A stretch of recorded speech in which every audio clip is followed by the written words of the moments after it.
There was once a young man named Chucks, 29 years old, full of dreams, energy, and unshakable hope. He had just secured a job in a respected banking industry, working as an assistant teller.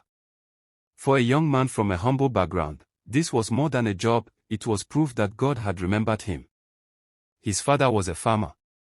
His mother, a petty trader. They did not have much, but they raised their son with dignity, hard work, wisdom, and prayer. And Chucks never forgot that. At work, he was unstoppable.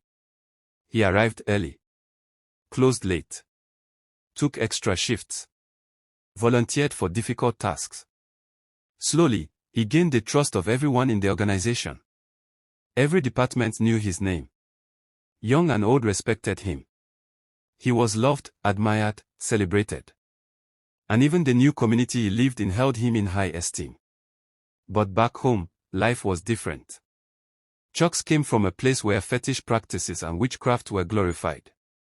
A place where success attracted suspicion. Where blessings were questioned. Where old women were feared, accused of breaking destinies and swallowing futures.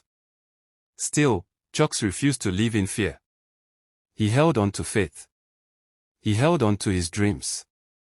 6 years passed. And suddenly, nothing made sense anymore. Chucks discovered he had not moved forward. Instead, he was sinking. Entering debt after debt, deep, confusing debt with no traceable source. Yet, he remained resilient. He dressed up every morning with a smile. He carried hope on his shoulders. But inside him, a storm raged without mercy. The first thing to go was his car, a Lexus 350. He sold it to settle the strange debts. But the problem returned. Next, he sold his 2 hectares of land. Still, nothing changed. Then came the dreams. Dreams of madness. Dreams that stole his sleep. Dreams that swallowed his peace.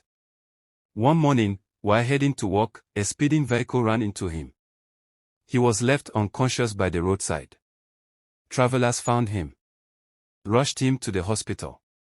There, he was told he had lost too much blood, and some organs would never function the same again. As he lay on that hospital bed, broken in body and soul, another blow arrived. He had been sacked. Dismissed from the bank. Accused of accountability failure. Accused of debt. The job he lived for, gone. Weeks later, he was discharged. But he returned to a world that had nothing left for him. No home. No money. No car. No land.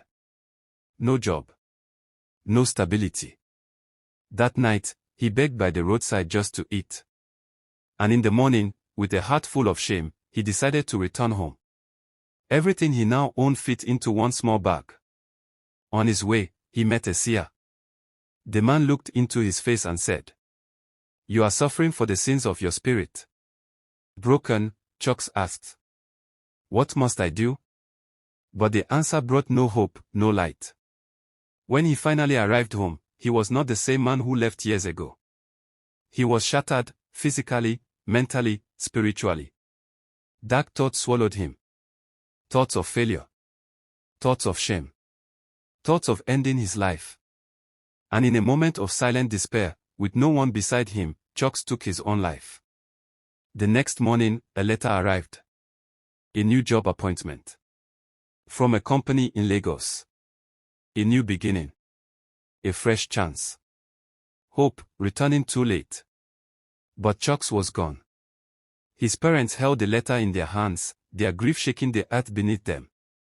Their son. Their pride. Their joy. Their future. Was gone. No one could answer the question that echoed through the village. Who will replace Chucks? Silence. There was no answer.